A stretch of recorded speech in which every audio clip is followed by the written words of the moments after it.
32절부터 37절까지입니다. 많은 신도가 다 한 마음과 한 뜻이 되어서 아무도 자기 소유를 자기 것이라고 하지 않고 모든 것을 공동으로 사용하였다. 사람들은 큰 능력으로 주 예수의 부활을 증언하였고 사람들은 모두 큰 은혜를 받았다. 그들 가운데는 가난한 사람이 한 사람도 없었다. 땅이나 집을 가진 사람들은 그것을 팔아서 그 판돈을 가져다가 사도들이 발 앞에 놓았고 사도들은 각 사람에게 필요에 따라 나누어 주었다. 키프로스 태생으로 이 사람이요 사도들에게서 바나바 곧 위로의 아들이라는 뜻의 별명을 받은 요셉이 자기가 가지고 있는 밭을 팔아서 그 돈을 가져다가 사도들이 발 앞에 놓았다. 이것은 주님의 말씀입니다. 오늘은 저희 연합 예배로 3번이나 설교를 듣고 있습니다. 와, 하루에 3번이나 설교를 들을 수 있다니 너무나 즐겁고 기쁘다, 이런 마음이실 줄 믿습니다. 감사합니다. 박수까지 치실 줄은 몰랐는데 저와 같은 마음이어서 너무 감사합니다.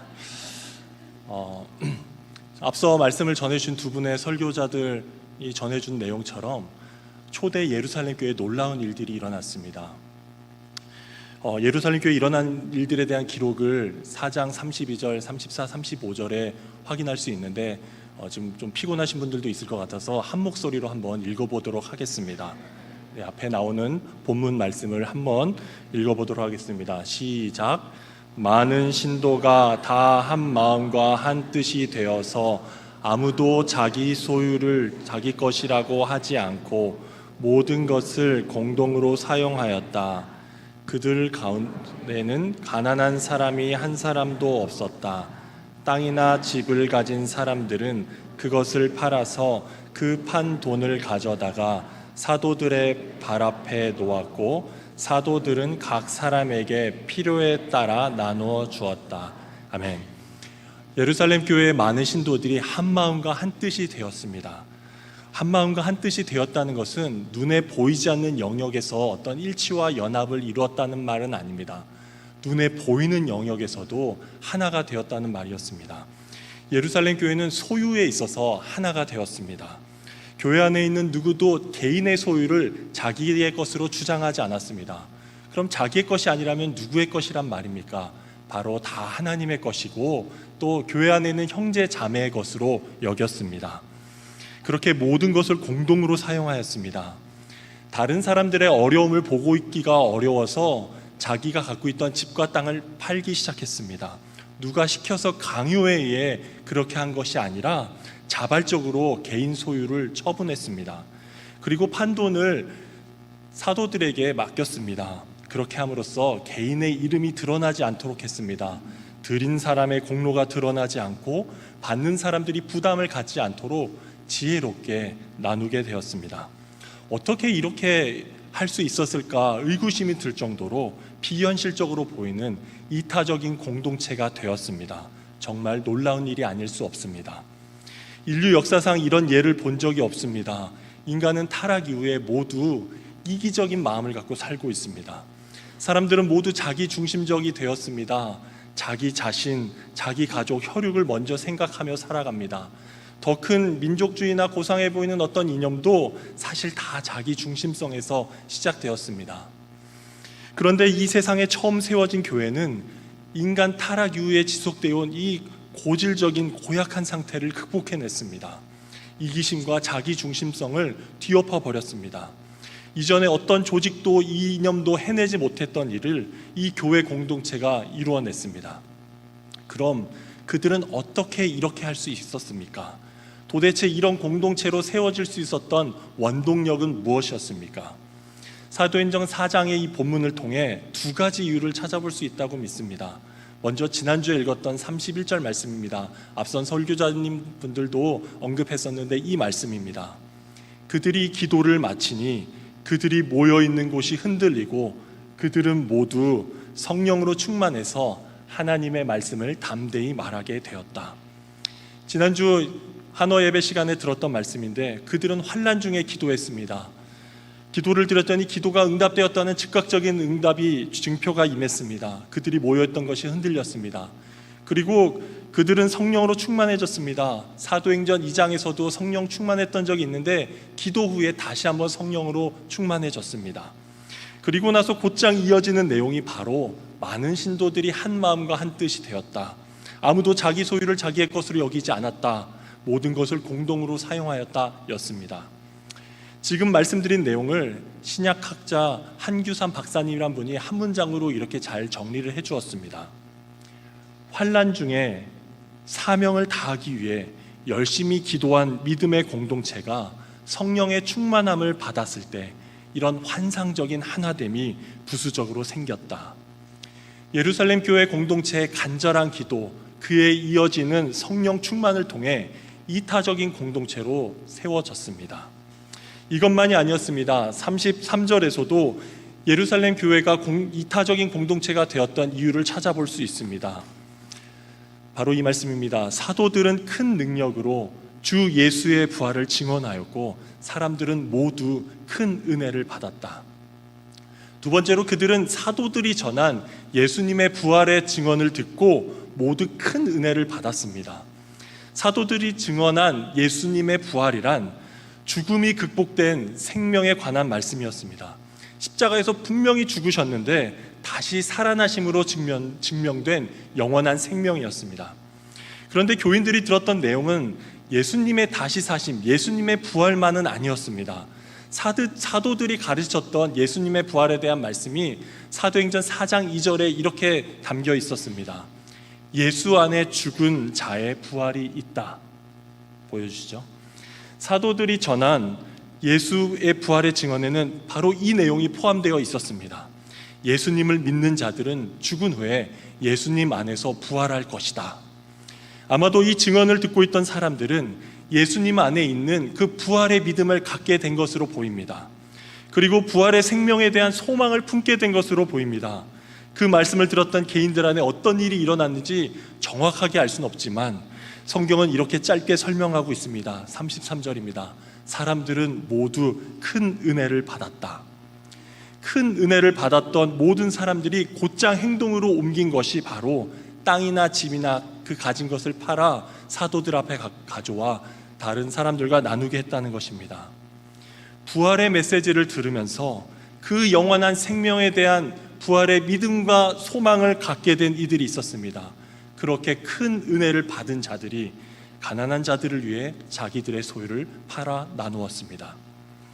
지금까지 초대 예루살렘 교회에서 비현실적으로 이타적인 공동체가 된 두 가지 이유에 대해 말씀을 드렸습니다. 그들은 기도 중에 성령의 충만을 받았기 때문입니다. 부활에 대한 말씀을 듣고 큰 은혜를 받았기 때문입니다. 오늘 예배를 드리시고 계시는 교우님들은 이 사도행전의 말씀을 들으면서 어떤 생각이 드시는지 묻고 싶습니다. 이 공동체에 듣고 마음 가운데 어떤 감동이 있으신지 여쭙고 싶습니다. 실제로 물어보진 않겠습니다만 여러 종류의 답을 예상해 볼 수 있습니다. 초기 기독교 가운데, 초기 기독교 역사 가운데 이런 일이 있었구나.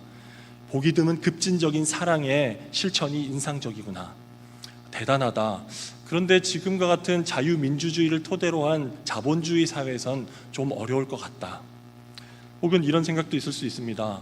역시 성령 충만은 너무 세게 받으면 안 되는구나. 은혜를 지나치게 받는 걸 주의해야겠구나. 등등의 반응을 생각해 볼 수 있습니다. 개혁주의 신학자 장 깔뱅은 이 이야기를 읽은 후에 우리의 반응이 어떠해야 될지에 대해서 이렇게 말한 적이 있습니다.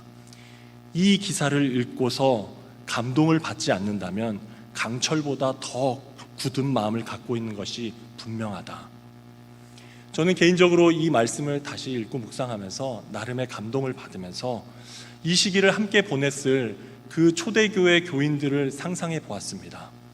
가난한 사람들, 또 소유를 나눠줬던 사람들, 또 어려운 이웃들의 필요를 채우고자 분주했던 사도들, 모두 이 시기 동안 참 행복했을 것 같습니다. 이 시절 내내 그들은 한 마음과 한 뜻이 되어서 참된 기쁨과 감격을 누렸을 것 같습니다. 이렇게 사랑의 공동체를 이루면서 천국을 맛보았던 이 시절을 절대 잊지 못했을 것 같습니다. 제가 방금 말씀을 드리면서 이 시기, 이 시절이라는 말씀을 반복했습니다. 왜냐하면 오늘 읽은 이 초대 예루살렘 교회의 이 좋았던 시절은 영원하지 않았기 때문입니다. 초대 예루살렘 교회의 아름다운 상태는 계속 지속되진 않았습니다. 얼마 지나지 않아 이 교회 공동체에 어려움이 닥쳤습니다. 사도행전 8장 1절에 그 내용이 기록되어 있습니다. 그날에 예루살렘 교회에 큰 박해가 일어났다. 그래서 사도들 이외에는 모두 유대 지방과 사마리아 지방으로 흩어졌다. 큰 박해로 인해 이 교회가 뿔뿔이 흩어지게 되었습니다. 서로 사랑으로 하나 되었던 공동체가 외적인 어려움으로 인해 깨어지는 일이 발생했습니다. 그리고 어느 정도 시간이 지나 신도들이 다시 모였던 것도 같습니다. 다시 모인 건 감사한데 11장에 가보면 그들 모두 큰 기근을 맞게 되었다고 했습니다. 결국 예루살렘 교회는 다른 지역에서 거둔 헌금과 구제금에 의존할 수밖에 없는 상태가 되었습니다. 예루살렘 교회 이후의 상황을 미리 살펴보니 오늘 4장에 나와 있는 이 시절이 더욱 소중해 보입니다. 성령 충만하여 한 마음과 한 뜻이 된 공동체, 부활 생명에 대한 믿음과 소망으로 가득 찬 큰 은혜를 받은 공동체, 이기심과 자기중심성을 뛰어넘어 서로를 먼저 생각하는 공동체, 사랑의 연합을 이루어 천국을 미리 살던 이 공동체의 역사가 참으로 부럽습니다. 이들의 이야기를 읽으면서 함께 이런 공동체를 꿈꿔보길 원합니다. 물론 교우님들이 다 땅과 집을 팔아서 가져올 것을 기대하진 않습니다. 이들이 행한 모습 그대로 해야 된다고 믿지 않습니다. 그러나 우리 역시 기도하는 중에 성령님의 감동을 받았을 때, 또 말씀을 듣는 가운데 예수님의 부활 생명에 대한 믿음과 소망으로 벅차오르는 은혜를 받았을 때 그냥 있을 수는 없습니다. 늘 하던 대로 그냥 나 자신과 가족만을 위할 수는 없습니다. 평소에 눈길을 주지 않았던 이들에게 주님의 시선으로 바라볼 수 있게 됩니다. 어렵고 힘든 시간을 보내는 이들을 향한 주님의 사랑과 긍휼의 마음을 품어보게 됩니다. 내 것이라고 여겼던 나의 소유도 원주인이신 주님에게 맡길 수 있게 됩니다. 특히 예루살렘 교회 교인들에게 이런 기회가 항상 있었던 것이 아님을 마음에 새겨봅니다. 예루살렘 교회 교인들은 4장에 나온 이 공동체의 상태를 지속하고 싶었을 것입니다. 그러나 나누고 싶어도 나눌 것이 없는, 혹은 사랑하고 싶어도 사랑할 대상이 없는 그 시기가 찾아왔습니다. 마치 복음서에서 예수님의 죽음 직전에 향유 옥합을 드린 여인이 있는가 하면, 십자가 다음날 자신의 향유를 드리고 싶었지만 드릴 수 없었던 여인들이 있었던 것과 마찬가지입니다. 주님을 사랑하여 드리고 싶은 마음은 동일하였지만 늘 기회가 있었던 것은 아니었습니다. 우리 역시 우리의 생애 가운데 초대 예루살렘 교회와 같은 공동체를 세우기에 기도 중에 성령님께서 특별한 감동을 주신다면, 말씀을 듣다가 주님의 풍성한 은혜가 임한다면 실행에 옮겨볼 수 있길 소망합니다. 다음 기회로 넘겨버리지 않고 지금이 그 기회임을 놓치지 않을 수 있길 바랍니다. 사실 이미 우리 교회는 보기 드문 이타적인 공동체로 세워져 가고 있습니다. 제 개인적으로 지난 2년 9개월 동안 우리 교회 안에서 이 초대교회의 흔적을, 하나님 나라의 일면을 발견해 왔습니다. 부디 오늘 이 연합 예배를 드리는 우리 모두가 지금 한마음 한뜻이 되어서 하나님께서 기뻐하시는 공동체를 세워나갈 수 있게 되기를 진심으로 기도합니다. 이 시간 함께 기도하겠습니다.